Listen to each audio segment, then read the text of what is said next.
On va élever nos voix pour remercier le Seigneur. On va remercier le Seigneur pour la journée et lui recommander ce moment afin que lui-même, qu'il prenne le contrôle, qu'il soit l'alpha et l'oméga. Père de gloire, Père de bonté, nous bénissons ton nom, nous te glorifions, nous te rendons grâce. Merci, ô Dieu Tout-Puissant, pour tes bontés qui sont inépuisables. Merci, ô Dieu Tout-Puissant, pour cette journée. Oui, tu as pourvu à nos besoins. Tu as été avec nous depuis le matin quand tu nous as renouvelé le souffle de vie. Tu as été avec nous durant toute la journée. Tu as protégé nos familles. Tu nous as conduits au boulot, les enfants à l'école. Ils ont été sous ta protection. Tu as pourvu à notre pain quotidien. Oui, papa, tu as pour nous des projets de paix et non de malheur. Et tu as encore combattu pour nous au cours de ces journées. Et c'est pour cela que, Seigneur Jésus-Christ, je vais encore te témoigner ma gratitude, te dire merci pour tout. Et Seigneur Jésus-Christ, tu fais tellement pour nous. Oh Dieu Tout-Puissant, je te confie ce moment maintenant. Oui, Seigneur Jésus-Christ, viens et prends le contrôle. Prends le contrôle de ce moment, Seigneur Jésus-Christ, que la chair se taise. Tout ce qui sortira de ma bouche, que cela ne vienne pas de moi, mais que cela vienne de toi. Et que toi seul, que tu prennes le contrôle, que ma chair se taise. Et Seigneur Jésus-Christ, que cet enseignement serve pour l'édification de ton peuple et que cela produise du fruit digne de la repentance. Merci Seigneur Jésus-Christ de ce que tu es au contrôle de ce moment et que toi-même tu vas nous assister. À toi la gloire pour l'éternité. Dans le nom puissant de Jésus-Christ de Nazareth, nous avons ainsi prié. Amen, amen, amen, amen. Amen. Gloire, gloire, gloire à Jésus. Effectivement, il est toujours important de commencer par rendre grâce au Seigneur. Il fait tellement pour nous. Et quand j'ai l'habitude de dire, le simple fait de dire merci à Dieu, l'atmosphère change déjà. Et le fait que nous l'avons remercié depuis ta condition, là où tu es, que tu sois dans une maison, dans un appartement, l'atmosphère a déjà changé parce que nous avons remercié le Seigneur. Il est reconnaissant quand on le remercie. Amen. Et notre Dieu, il siège aussi au milieu de la louange et l'adoration. Donc on va maintenant le louer, on va l'adorer. Et pour que les anges ne puissent que de continuer à descendre, et ça va encore activer les anges parce qu'ils siègent au milieu de la louange et l'adoration. Déjà le fait de le remercier, l'atmosphère change et plus on va le louer encore, on va l'adorer, il y aura encore une forte présence des anges et l'onction va encore atteindre une autre dimension. Donc on va louer notre Dieu, on va commencer par chanter « À toi la gloire au ressuscité ». À toi la gloire. Et c'est une chanson aussi, j'ai déjà eu entendre des témoignages, des gens qui ont écouté que c'était chanté aussi au ciel. Parce qu'il y a des chansons qui sont inspirées par Dieu lui-même et cela fait descendre les anges et l'atmosphère change. Donc on va chanter, si tu connais les paroles, tu chantes. Si tu ne connais pas, il n'y a pas de souci, il reste seulement concentré en esprit. Amen, amen. Amen. Alors on va chanter pour la gloire de notre Seigneur Jésus-Christ. À toi la gloire, ô ressuscité, ô ressuscité, à toi la victoire, pour l'éternité, à toi la gloire, à toi la gloire, ô ressuscité, ô ressuscité, à toi la victoire, pour l'éternité, brillant de lumière, l'ange est descendu, il roule la pierre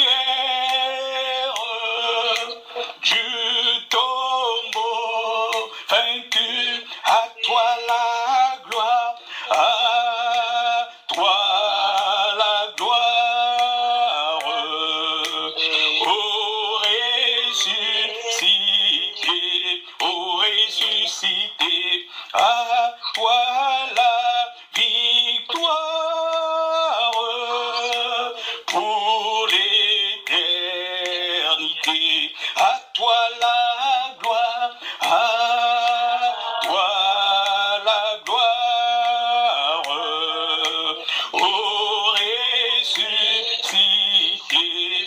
ressuscité, à toi la victoire,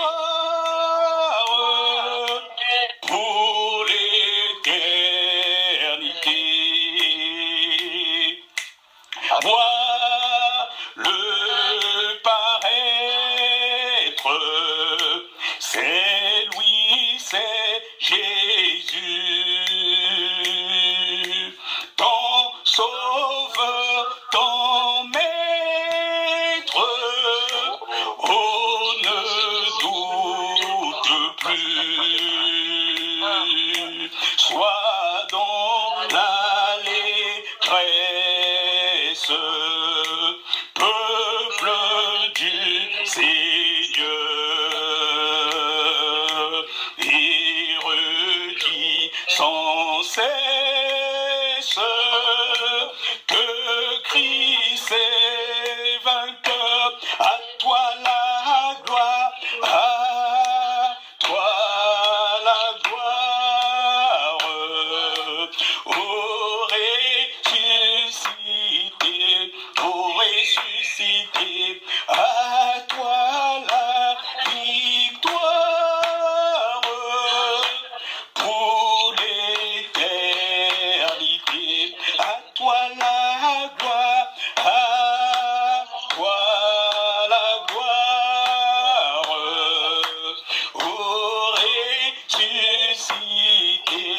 ô ressuscité, à toi la victoire, pour l'éternité. Craindrai-je encore, il vit à jamais, celui que j'adore, le prince de paix. Il est ma victoire, mon puissant soutien, ma vie et ma gloire. Non, je ne crains rien, à toi la gloire, à toi la gloire,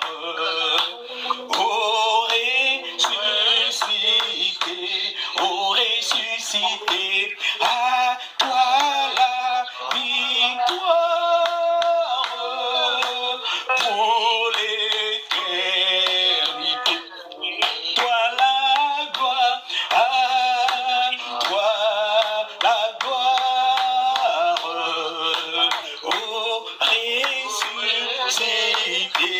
ô ressuscité, à toi la victoire,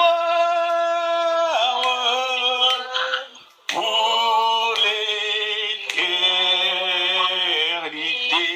Alléluia. Oui, la gloire, la gloire, la gloire, la gloire au ressuscité, à lui la victoire. Et quand nous sommes avec Jésus-Christ, nous ne craignons rien, parce qu'avec lui, nous combattons dans la victoire. Amen, amen, amen. Gloire, gloire, gloire, gloire à Jésus. Alors donc l'atmosphère ne fait que changer, et toujours dans cet élan, on va encore chanter à l'agneau. Et toujours pour que l'atmosphère change, car notre Dieu, il siège au milieu de la louange et l'adoration.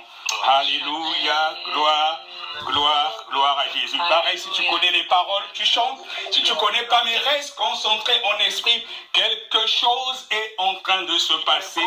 L'atmosphère ne fait qu'à changer. Alléluia. On va chanter à l'agneau, à l'agneau. On va commencer par le refrain. Tous les anges louent sa sainteté.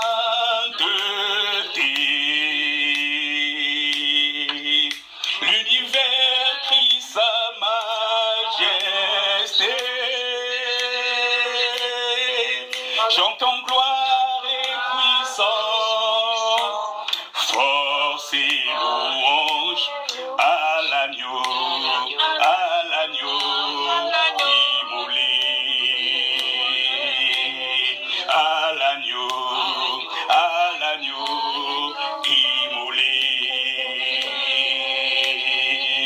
Les ténèbres ont reculé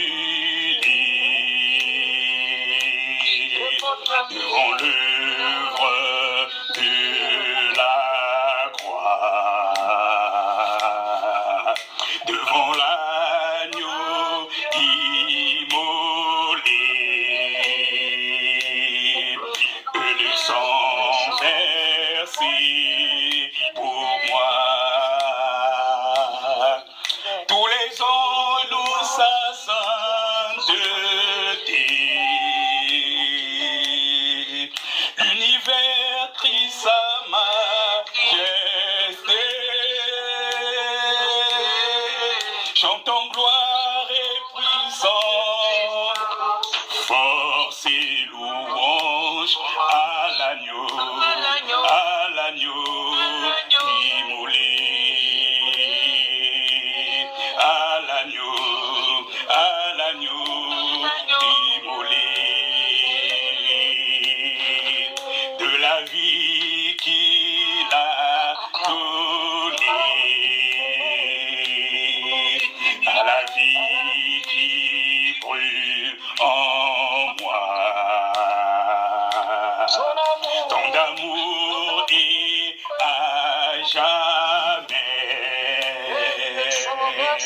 ma reconnaissance au roi. Tous les anges louent sa sainteté, l'univers crie sa majesté.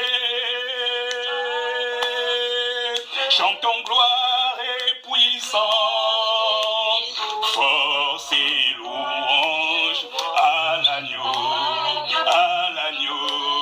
immolé, à l'agneau immolé.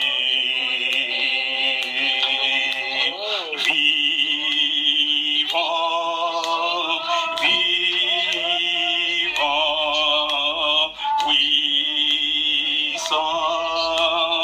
vivant, Dieu vivant, puissant, tout puissant, Dieu vivant, Dieu tout puissant, Dieu vivant, Dieu tout puissant. Tous les anges louent sa sainteté, l'univers crie sa majesté. Chantons gloire et puissance, force et louange à l'agneau immolé, à l'agneau immolé. Alléluia, alléluia, alléluia. Oui, tous les anges louent sa sainteté, les cieux racontent sa gloire et toute la création glorifie son nom. Il est digne d'être loué, notre Dieu. Est-ce qu'on peut acclamer très très fort pour le roi des rois? On acclame, on acclame, on acclame, on acclame, on acclame, on acclame, on acclame. Oui, il est digne d'être loué, il est digne d'être adoré. En plus, nous sommes dans la semaine pascale. On acclame, on acclame, on acclame, on acclame, on acclame pour le roi des rois. Aucun autre Dieu n'est comparable à lui. Alléluia, gloire, gloire, gloire, gloire, gloire à Jésus. Amen, amen, amen, amen. Gloire, gloire à Jésus.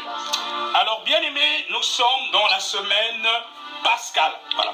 Nous sommes dans la semaine pascale et pour nous, les chrétiens, les disciples de Jésus, c'est Jésus qui est notre Pâques. Jésus est notre Pâques et ça sera d'ailleurs la thématique du jour. Jésus notre Pâques. Parce que pendant que nous célébrons la Pâques, nous les chrétiens, mais la Pâques, elle est aussi célébrée chez les Juifs, la Pâques juive, la Pâques hébraïque. Mais eux, ils la célèbrent encore comme à l'ancienne alliance. Et donc la Pâques, chez les Juifs, c'est Pessa. Ils célèbrent Pessa. Et Pessa, justement, qui correspond à la sortie des enfants d'Israël d'Égypte. Donc eux, ils ont commencé depuis le mercredi 1er avril et ça va durer environ une semaine, comme cela était célébré à l'époque. Donc eux, ils célèbrent Pessa, voilà leur Pâques, comme à l'ancien temps. Mais pour nous, les chrétiens, les disciples de Jésus, Christ est notre Pâques. Jésus est notre Pâques. Et on va revenir dessus. Je vais expliquer au fur et à mesure. Donc on va commencer par rapport à l'ancienne alliance. Nous allons aller dans le livre d'Exode, le verset 13. Exode, le verset 13. Si quelqu'un là, il peut le lire. Exode 12, le verset 13. Oui, mais Exode combien? Exode 12, le verset 13. J'ai trouvé. Je lis la parole de Dieu avec respect. Exode 12, verset 13. 13, oui.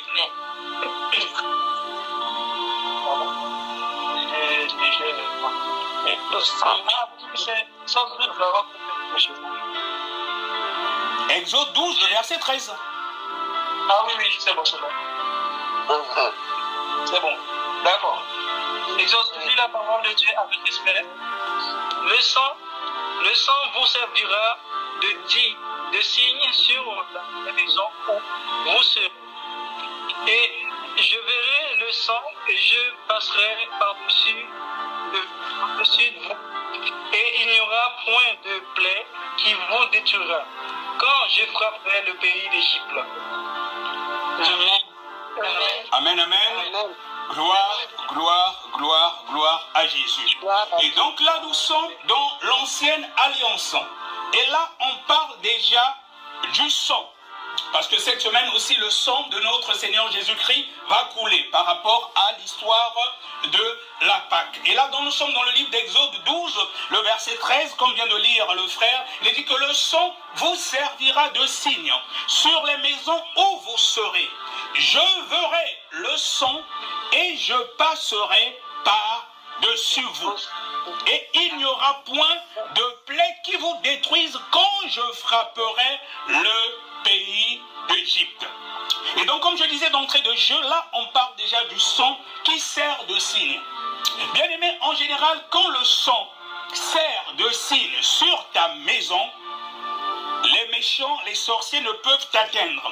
Quand tu as le sang qui sert justement de signe sur ta maison, et ce qui se passe, c'est comme ce que nous venons de lire dans le livre d'Exode 12, le verset 13, quand il sert de signe, si le méchant passe, il voit le sang, il passe au-dessus où il ne peut pas s'approcher parce que le sang en servant de signe sur ta maison, tu es quelque part protégé. Et donc dans la symbolique, dans l'ancienne alliance, c'était déjà comme cela. Quand le Seigneur, quand le Dieu Tout-Puissant a justement initié la Pâque. Là nous venons de dire que le sang vous servira de signe sur les maisons où vous serez. Je verrai le sang et je passerai par-dessus vous. Et il n'y aura point de plaie qui vous détruise quand je frapperai l'Égypte. Et donc pareil, quand le sang sert de signe sur ta maison, il ne peut pas avoir de plaie qui puisse te détruire. Et même quand il y a l'esprit de mort, quand il y a le sang qui sert de signe sur ta maison, un sorcier ne peut t'atteindre. Alors, que signifie donc la Pâque? Que signifie la Pâque? Donc, quand on voit la Pâque, en allant dans l'essence même du mot hébraïque, la Pâque, donc Pessa, ça signifie passage. Ça signifie passage. Et donc là, comme le cas du sang qui sert de signe sur ta maison, l'ange de la mort, il passe au-dessus. Donc, il passe au-dessus. Donc, c'est un passage. Et pareil, quand on parle de Pâques, avec l'étymologie, quand on entre dans l'origine du mot Pâques en hébreu, Pessa, ça signifie passage. Et donc, dans le passage, il y a aussi le passage de la mer Rouge. Quand les enfants d'Israël, ils traversent la mer Rouge, c'est un passage. Donc, Pâques, dans son essence, c'est passage. C'est ça le passage. En gros, la Pâque, c'est le passage. Donc, la Pâque, c'est le passage. Et quand on parle de Pâque, dans son essence, ça veut dire aussi passer outre ou sauter. Et c'est pour ça que quand le sang, dans Exode 12, le verset 13, est sur le linteau des portes des maisons des Israélites, l'ange de la mort, il passe outre ou il saute. Et c'est cela, en fait, la signification de Pâques, qui veut dire passage. Amen, amen. Amen. Alors, donc, en continuant, par rapport à ce qui s'est passé quand Dieu a initié la Pâque, il a donné un ordre à Moïse. Il a dit à Moïse que chaque famille israélite devait offrir un agneau en sacrifice et appliquer le sang sur le linteau de sa maison. Un agneau, et il devait appliquer le sang de cet agneau sur le linteau de sa maison. Et déjà cet agneau, c'est un agneau qui devait être sans tache. Un agneau qui devait être sans tache. Et cela préfigurait déjà le Seigneur Jésus-Christ. Donc quand le Dieu Tout-Puissant a initié la Pâque, il a donné un ordre à Moïse et à chaque famille israélite d'offrir un agneau en sacrifice et appliquer le sang sur le linteau de sa maison. Et quand on parle de linteau, justement, de la maison, de la porte de la maison, c'est quoi? Le linteau, en fait, le linteau, ce n'est qu'une sorte de pièce de pierre ou de bois, voilà, qui reposait, en fait, entre deux bâtons des portes, les deux bâtons étaient verticales, et le linteau sous forme horizontale en haut, ça pouvait être sous forme de pierre ou de bois, donc ça soutenait les deux bâtons en fait de la porte. Et donc là, le Seigneur Dieu a dit à Moïse de dire aux Israélites de mettre le sang sur le linteau des portes. Et en mettant le sang sur le linteau de porte, c'était une forme de protection. Et on va revenir, donc retenez bien le linteau. Parce que souvent on a l'habitude de lire dans le livre de Psaume, surtout 24, quand on dit porte, élevez vos linteaux. Et dans la symbolique, ça veut dire quelque chose. Et donc là, le sang était mis sur le linteau des portes. Et quand l'ange de la mort, il passait outre, il sautait. Parce que Pâques signifie passage. Et tout est dans la symbolique. Et cela ne s'arrête pas là. Donc le sang devait servir de protection. Et l'agneau, il est dit toujours dans le livre, dans la parole de Dieu, quand nous lisons, on va pas aller en détail, faute de temps. Il est dit que cet agneau devait être consommé entièrement. L'agneau immolé devait être consommé entièrement et avec des herbes amères. Donc l'agneau devait être consommé dans son intégralité. Or l'agneau immolé, on a compris après, par la révélation du Saint-Esprit, que c'était autre que le Seigneur Jésus-Christ. Et nous savons que l'Ancien Testament n'est autre que l'ombre des choses à venir. Et donc l'agneau devait être consommé intégralement et avec des herbes amères. Et pourquoi avec des herbes amères? Déjà, le fait que l'agneau soit consommé dans son intégralité, et l'agneau, ce n'est autre que le Seigneur Jésus-Christ, et le Seigneur Jésus-Christ, c'est la parole de Dieu. Et donc, ce qui signifie que le fait que l'agneau devait être consommé dans son intégralité, cela signifie aussi que nous devons aimer toute la parole de Dieu dans son entièreté, et même les parties qui sont amères. Donc, l'agneau devait être consommé dans son intégralité avec les herbes amères. Et tout comme la parole de Dieu, quand nous la consommons, nous devons la consommer dans l'intégralité, même les parties qui ne nous intéressent pas ou que nous n'aimons pas. Parce que l'agneau devait être consommé intégralement et avec les herbes amères. Parce que de nos jours, il y a certains serviteurs de Dieu qui font le tri. Ils prêchent certaines choses, ils ne prêchent pas d'autres. Donc, ils commencent maintenant à diluer la parole de Dieu. Et tout comme il y a des enfants de Dieu qui commencent à choisir des docteurs à eux, il va quelque part, il voit qu'on prêche sous la saine doctrine, ça ne l'intéresse pas, il quitte l'église, il va où ça l'intéresse.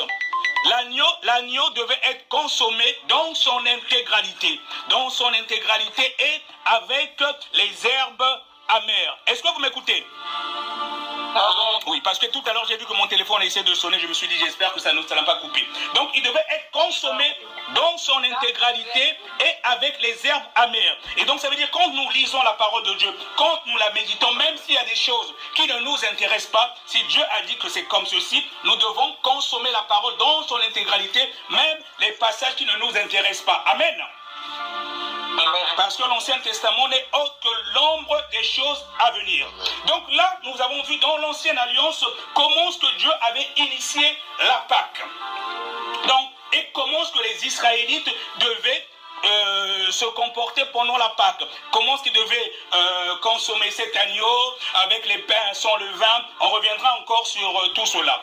Nous allons aller maintenant dans la Nouvelle Alliance. Est-ce que quelqu'un peut me lire Marc 14, le verset 1? Marc 14, le verset 1.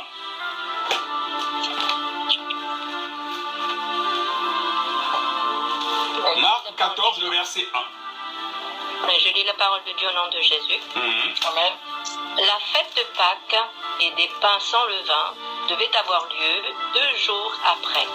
Les principaux sacrificateurs et les scribes cherchaient les moyens d'arrêter Jésus par ruse et de le faire mourir. Amen. Amen. Sois béni, servante Rachel. Est-ce que tu peux lire aussi les versets 12 et les versets 13, s'il te plaît? Ou bien c'est quelqu'un d'autre là, les versets 12 et versets 13, toujours dans Marc 14. Amen. Le premier jour des pains sans levain, où l'on immolait la Pâque, les disciples de Jésus lui dirent: Où veux-tu que nous allions te préparer la Pâque?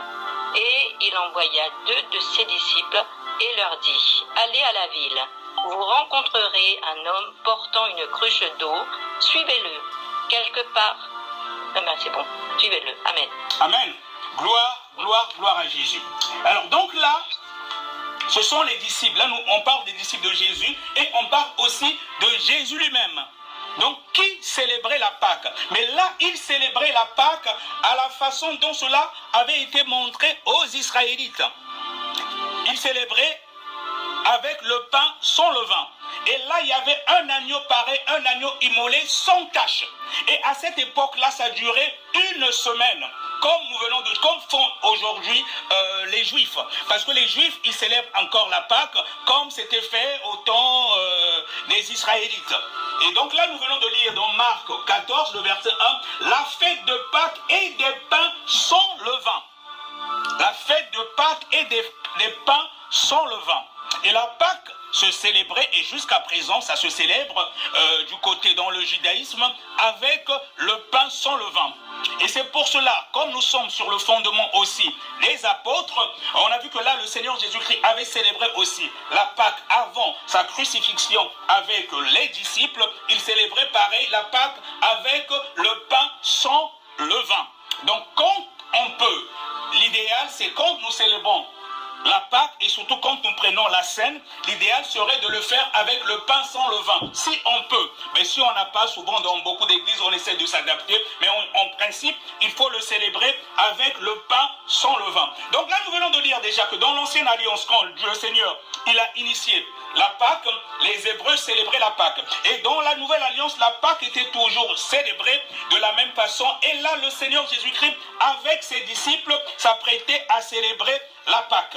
Et c'est pendant justement la célébration de la Pâque, comme c'était prévu par le Dieu Tout-Puissant, que le Seigneur Jésus-Christ va justement mourir. C'est là qu'on va le crucifier. Parce que quand on parlait déjà de l'agneau, dans l'ancienne alliance, quand le Dieu Tout-Puissant avait donné la révélation d'abattre un agneau sans tache et sans sang, qui devait être sur les linteaux des portes, cela préfigurait autre que le Seigneur Jésus-Christ. Et là, nous venons de voir dans la Nouvelle Alliance pareil, le Seigneur et ses disciples, ils étaient prêts maintenant à célébrer la Pâque, justement avec cet agneau toujours immolé sans tache et avec le pain sans levain. Donc dans la Nouvelle Alliance aussi, c'était célébré de la même façon. Alors on va toujours continuer. On va continuer dans 1 Corinthiens 5, les versets 7 à 8. 1 Corinthiens 5, les versets 7 à 8. Si quelqu'un l'a, il peut le lire. 1 Corinthiens 7, 5, les versets 7 à 8. Je lis la parole de Dieu avec respect. 1 Corinthiens 5, versets 7 à 8. C'est bien ça, oui. Faites disparaître le vieux levain, afin que vous soyez une pâte nouvelle, puisque vous êtes sans levain, car Christ, notre Pâque, a été immolé.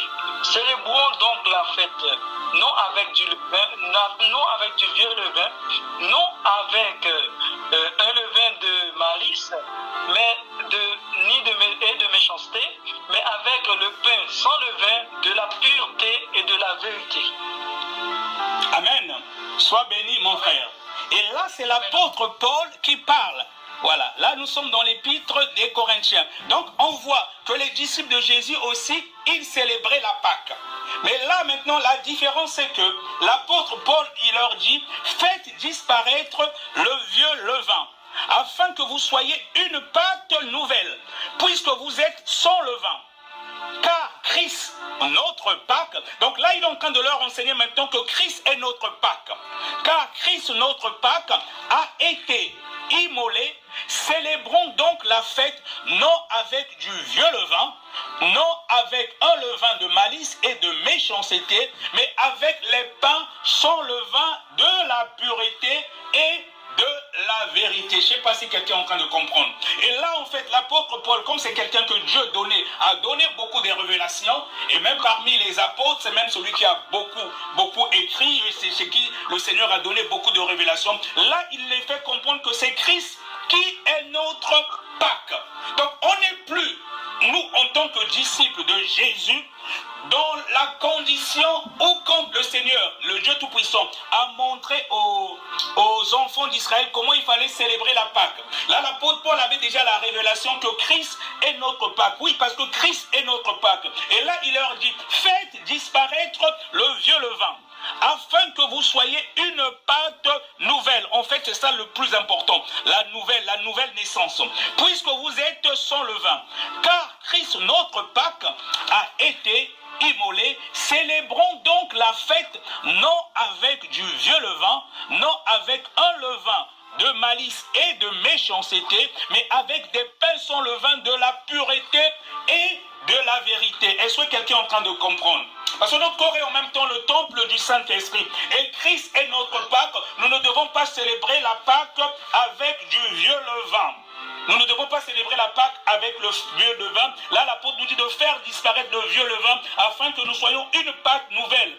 Puisque vous êtes sans levain, car Christ notre Pâque, il a été immolé. Célébrons donc la fête, non avec du vieux levain, mais ni avec un levain de malice, de méchanceté, mais avec les pains sans levain, de la pureté et de la vérité. Donc quand on parle de la pureté, cela rejoint encore la sanctification totale du corps, de l'âme et de l'esprit et de la vérité. Et quand nous recevons la vérité, nous recevons tout simplement Christ Jésus, parce qu'il est la vérité. Et la vérité, c'est donc sa parole. Donc quand nous le recevons au moyen du Saint-Esprit, c'est lui qui vient habiter en nous, et nous devons le célébrer dans la pureté. Et là, c'est l'apôtre Paul qui est déjà en train de leur enseigner cela, en disant que ce qui compte, c'est la sanctification totale du corps, de l'âme et de l'esprit, puisque Christ est notre Pâque. Et en plus, Christ, il vit en nous. Et c'est cela le plus important, de célébrer non pas avec le vieux levain, mais avec un levain pur et un levain de vérité. Et c'est cela le plus important. On va continuer. Alors, mais pourquoi célébrer la Pâque avec du pain sans levain? Est-ce que quelqu'un peut me dire pourquoi c'était célébré avec du pain sans levain?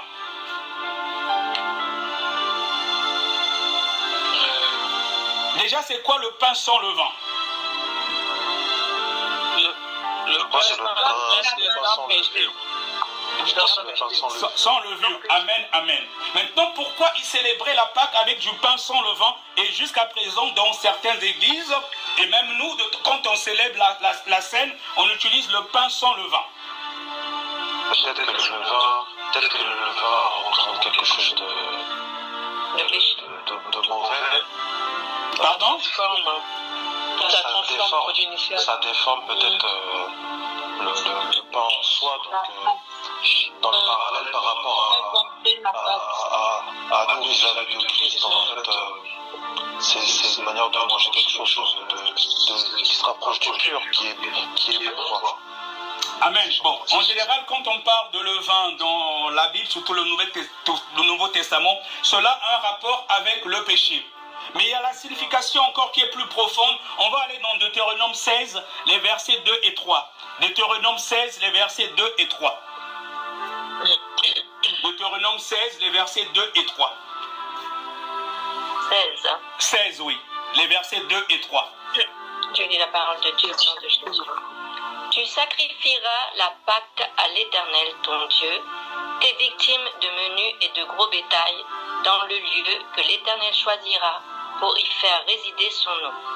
Pendant la fête, tu ne mangeras pas du pain levé, mais tu mangeras 7 jours des pains sans levain, du pain d'affliction, car c'est avec précipitation que tu es sorti du pays d'Égypte. Il en sera ainsi, afin que tu te souviennes toute ta vie du jour où tu es sorti du pays d'Égypte. Amen. Amen. Sois béni, mon Dieu. En fait, l'explication est là. C'est-à-dire, quand ils sont sortis du pays d'Égypte, donc le pain ils n'ont pas eu le temps de faire lever du pain. Donc ça n'avait pas monté. Là, il est dit que pendant la fête, tu ne mangeras pas du pain levé, mais tu mangeras 7 jours des pains sans levain. Là encore, là on parle de 7 jours. Des pains sans levain, du pain d'affliction. Donc cela rappelle en même temps la souffrance qu'ils ont endurée pendant qu'ils étaient en Égypte. Car c'est avec précipitation que tu es sorti du pays d'Égypte. Donc quand ils sortaient, c'est-à-dire des fois quand on commence à préparer le pain, donc le pain n'a pas eu, la pâte n'a pas pu être levée, voilà. Donc ils sont sortis avec précipitation et donc là ça leur rappelle dans quelles conditions ils étaient en Égypte. Et en Égypte, ils étaient dans l'esclavage. Et donc c'est pour leur rappeler en même temps comment ils étaient et Dieu les a sortis de là. Et donc là il est dit pendant la fête tu ne mangeras pas du pain levé, mais tu mangeras 7 jours des pains sans levain. Donc sans levure, c'est du pain d'affliction. Donc ça montre en même temps la souffrance par laquelle tu es passé. Et en même temps quand tu manges le pain sans levain, même quand tu prends la Sainte Seine, tu penses en même temps à la souffrance du Christ. C'est du pain quelque part d'affliction. Donc quand tu manges ça, quand le Seigneur Jésus-Christ, même quand il a initié la Sainte Seine, quand il a rendu grâce et il a rompu le pain, c'est en même temps un pain d'affliction sans levain. Donc quand tu prends même la scène, tu penses au corps du Christ qui a souffert le pain d'affliction, qui a porté justement sa croix pour que toi et moi nous soyons sauvés. Et ils prennent le pain sans levain parce qu'ils sont sortis par précipitation. Mais pour toi et moi aujourd'hui, ça nous fait rappeler en même temps la mort de Christ Jésus, ce qu'il a enduré quand il portait la croix, c'est un pain en même temps d'affliction. Et dans la même façon que quand tu bois le sang de Jésus, parce que le sang il a coulé pour toi, pour moi, voilà, ça te révigore, ça te donne la force, comme les sorciers quand ils prennent le sang humain, ça leur donne encore la force parce que l'âme est dans le sang. Et quand tu manges aussi le pain, c'est vrai que souvent, même quand on prie, on dit, on boit le sang de Jésus, c'est important aussi de dire, je mange le corps de Jésus. Ce pain-là, justement, quand tu le manges, même quand tu prends la scène, c'est un pain d'affliction. Donc tu penses en même temps aux souffrances que le Seigneur Jésus-Christ a endurées pour te sauver, pour me sauver. Et là, ça te redonne encore la force. Parce que lui s'est fait malédiction pour nous. En se faisant malédiction, et toi quand tu prends cela, toi ça te donne la force. Amen. Est-ce que quelqu'un est en train de saisir? Amen. Voilà. Donc c'est cela que ça signifie. Et donc c'est pas un hasard en fait. Voilà. Le pain sans levain parce qu'ils sont sortis par précipitation. Ils n'avaient pas le temps de faire un certain nombre de choses. C'est un peu comme si voilà, il y a la guerre, on vous dit de sortir, vous prenez juste le minimum et puis vous fouillez. Voilà. Et donc là il est dit, pendant la fête, tu ne mangeras pas du pain levé, mais tu mangeras 7 jours des pains sans levain, du pain d'affliction. Car c'est avec précipitation que tu es sorti du pays d'Égypte.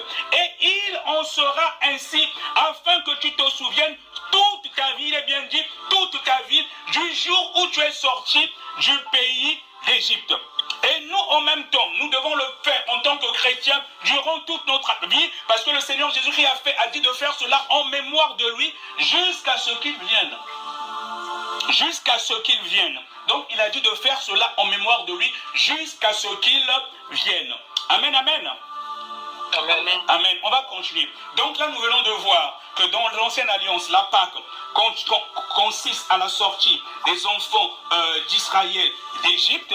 Dans la nouvelle alliance, nous célébrons aussi la Pâque, mais c'est Christ qui est notre Pâque. Donc c'est la même chose, mais dans la symbolique, c'est un peu différent. Parce qu'aujourd'hui, ceux qui sont dans le judaïsme, ils célèbrent ça encore comme dans l'ancienne alliance, avec les herbes amères, tout ça là. Alors que nous, on a compris, voilà, que c'est Christ, justement, l'agneau immolé, qui n'est autre qu'en même temps la parole de Dieu. Et cette parole, nous devons la consommer, même avec les herbes amères, ce qui préfigurait l'homme des choses à venir dans l'Ancien Testament.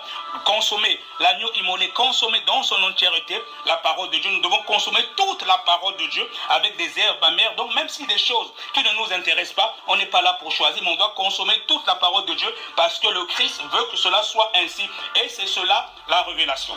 Maintenant, on va continuer. Maintenant, quand nous lisons l'ancienne alliance et la nouvelle alliance, en général, la Pâque se résume à 3 choses. On va avancer. Donc, quand nous lisons, on va remarquer qu'il y a la réconciliation parce que Jésus-Christ étant notre Pâque, dans le Christ qui est notre Pâque, il y a la réconciliation par rapport à sa venue, il y a la délivrance et il y a la victoire. Il y a ces 3 aspects-là qu'on va développer. Donc, il y a la réconciliation, il y a la délivrance, mais aussi il y a la victoire dans le fait que Jésus-Christ soit notre Pâque. La réconciliation, pourquoi? Parce que vous savez bien aimé que l'homme a été créé à l'image de Dieu. Dieu nous a créés à son image. Et il a fait de nous de peu inférieurs à lui.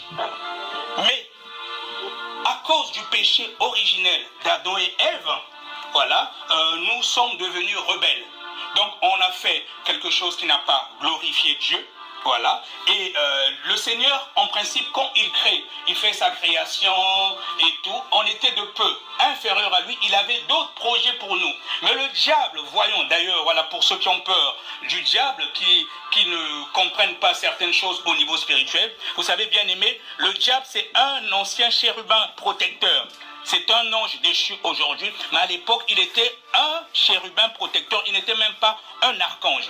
Mais toi et moi, quand nous lisons la parole de Dieu dans la Genèse, quand on crée l'homme, on dit « créons l'homme à notre image ». Tu es créé à l'image de Dieu, tu n'es pas n'importe qui. Et un peu plus loin, il est dit qu'il nous a créés de peu inférieurs à lui. Et il nous a créés pour l'adorer et pour dominer sur toute sa création. Même les anges sont au service de Dieu, mais pour nous.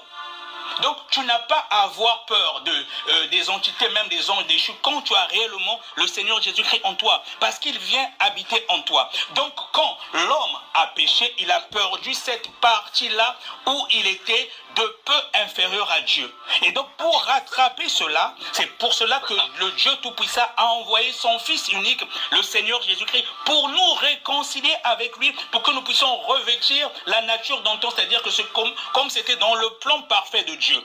Et c'est pour cela qu'aujourd'hui, quand tu marches dans la sanctification totale du corps, de l'âme et l'esprit, tu connais réellement ton identité, tu peux même chasser, que ce soit même que si le diable est même dans un corps, on voit dans les délivrances, de fois quand on chasse, il y en a qui sont habités même de fois par Satan lui-même. Mais au nom de Jésus, on les chasse parce que quand tu marches dans la sanctification totale, donc tu revêts un peu la nature du commencement de quand Dieu il a créé justement Adam, c'est-à-dire que la puissance que Dieu avait donnée à Adam.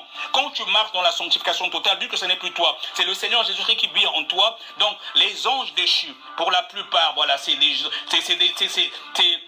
comment on appelle ça, que ce soit des archanges déchus, Azazel et tout ce monde-là, Satan, toi et moi, nous sommes au-dessus d'eux. Parce que Dieu nous a créés de peu inférieurs à lui. Même les anges de Dieu, ils sont au service de Dieu pour nous. Donc chacun de nous a des anges. Donc tu n'es pas n'importe qui. Et ce qui est important, c'est ce moment, quand tu as compris, en marchant dans la sanctification totale, tu es créé de peu inférieur à Dieu. Quand tu marches, mon frère, ma soeur, tu es escorté par des anges. Et tu as de la valeur auprès de Dieu. C'est pour ça qu'il ne faut pas te sous-estimer et surtout ne même pas avoir peur. Le seul problème que tu peux avoir, c'est si tu marches dans le péché. Mais si tu ne marches pas dans le péché, je te garantis, tu peux dormir tranquille et n'importe quel entité qui ne glorifie pas la Seigneurie de Jésus ne peut même pas t'atteindre parce que tu as la valeur auprès de Dieu. Donc Jésus notre Pâque. Et donc dans le fait qu'il soit notre Pâque, le premier volet qu'il faut retenir, c'est la réconciliation avec Dieu par rapport au péché originel. Est-ce que quelqu'un peut lire dans Romains 5, les versets 10 à 11? Romains 5, les versets 10 à 11. Romains 5, 10 à 11.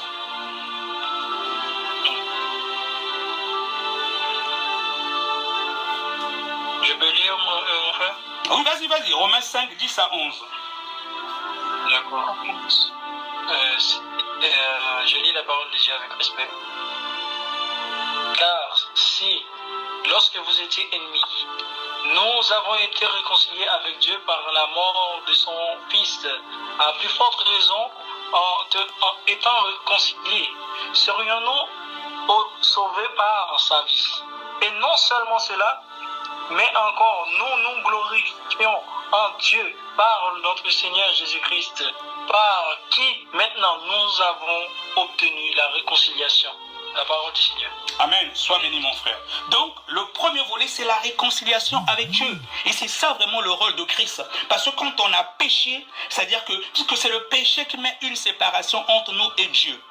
Et donc pour nous réconcilier avec Dieu, il a envoyé son Fils unique qui a pris cette enveloppe charnelle, qui a souffert comme nous. Il a souffert, son sang a coulé pour nous. Et c'est pour ça que quand nous le recevons comme notre Seigneur et Sauveur, au moyen de son esprit qui vient habiter en nous, c'est lui-même qui habite en nous. Nous sommes désormais réconciliés avec Dieu. Et c'est pour ça que quand tu marches en conformité avec sa parole, tu revêts la nature de Christ Jésus. Donc tu viens, c'est-à-dire que tu redeviens un peu comme ce que Dieu voulait à l'origine. Parce que c'est le péché qui met une séparation entre nous et Dieu. Et donc quand tu payes, c'est comme si tu disais à Satan, tu es mon chef, je te glorifie, voilà. Et quand tu essaies de marcher en conformité avec la parole de Dieu, tu adores Dieu et c'est le Christ qui vit en toi, tu es rempli du Saint-Esprit. Mais quand tu pêches, comme il est dit dans les livres d'Ésaïe 59, les versets 1 et 2, c'est le péché qui met une séparation entre nous et Dieu. Et c'est pour ça que même quand on fait les délivrances, on commence toujours par un temps de confession et de renoncement. Parce que tant que tu n'as pas confessé quelque chose, il y a le péché, il y a des démons, parce qu'à chaque péché, il y a un démon. Et donc il faut d'abord renoncer à ces démons-là. Et comme ça, quand les démons-là, ils seront fragilisés, quand on va dire par, ils vont sortir plus facilement. Amen. Donc le premier volet, c'est avant tout la réconciliation quand on parle de Christ et notre Pâque. Maintenant, le deuxième volet, c'est quoi? C'est la délivrance. C'est la délivrance. Donc quand on considère que Jésus est notre Pâque, il y a déjà la réconciliation. Nous sommes réconciliés avec Dieu. Mais après, il y a aussi la délivrance dans le fait que le Seigneur Jésus-Christ soit notre Pâque. Est-ce que quelqu'un peut prendre Luc 4, le verset 18? Luc 4, le verset 18.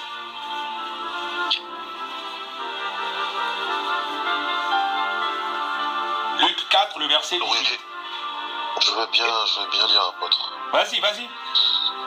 Alors, je lis la parole de Dieu, Luc 4, 18. L'Esprit du Seigneur est sur moi, parce qu'il m'a oint pour annoncer une bonne nouvelle aux pauvres. Il m'a envoyé pour guérir ceux qui ont le cœur brisé. Amen. Amen. Et pour proclamer aux captifs la délivrance. Oui. Et pour proclamer aux captifs, oui. Ah oui, parce que ça a été coupé. Amen. Voilà. Pour proclamer aux captifs la délivrance et aux aveugles le recouvrement de la vue, pour renvoyer libres les opprimés, pour publier une année de grâce du Seigneur. Amen. Amen. Alors, donc, dans le deuxième volet, donc il y a déjà la réconciliation avec Dieu. Et là, c'est le Seigneur Jésus qui parle quand il commence sa mission sacerdotale. Il dit que l'Esprit du Seigneur est sur moi parce qu'il m'a oint pour annoncer une bonne nouvelle aux pauvres. Il m'a envoyé pour guérir ceux qui ont le cœur brisé, pour proclamer aux captifs la délivrance. Et tout cela, donc quand tu reçois le Seigneur Jésus-Christ, tu reconnais que Jésus-Christ est ta Pâque. Tu n'as pas forcément besoin de célébrer la Pâque comme au temps des Israélites. Donc toi, quand il vient habiter en toi, il te procure en même temps aussi aussi la délivrance. Donc la délivrance fait partie de la mission de notre Seigneur Jésus-Christ sur cette terre. Bien aimé, avant que le Seigneur ne vienne sur la terre, on ne parlait pas de chasser les démons, ça n'existait pas. Quand on lit l'ancienne alliance, on ne voit pas quelqu'un qui avait chassé les démons. Mais c'est le Seigneur Jésus qui est venu leur renseigner. Il dit que l'Esprit du Seigneur est sur moi parce qu'il m'a oint pour annoncer une bonne nouvelle aux pauvres. Il m'a envoyé pour guérir ceux qui ont le cœur brisé, pour proclamer aux captifs la délivrance. Mais là, les captifs dont il parle là, c'est les captifs au niveau spirituel. Donc il y en a qui sont captifs, qui sont même morts. Ils ont des possessions démoniaques. Des fois, ils ne savaient même pas. Et donc le Seigneur Jésus-Christ est venu leur révéler cela. Et donc c'est à partir de la nouvelle alliance, quand le Seigneur Jésus-Christ est arrivé, qu'on voit maintenant qu'on a commencé à chasser les démons. Quand on voit par exemple dans le livre de Marc 5, les versets 1 à 20, on ne va pas dire faute de temps, le fou de Gadara par exemple. Voilà. Donc c'est le Seigneur, il y a eu beaucoup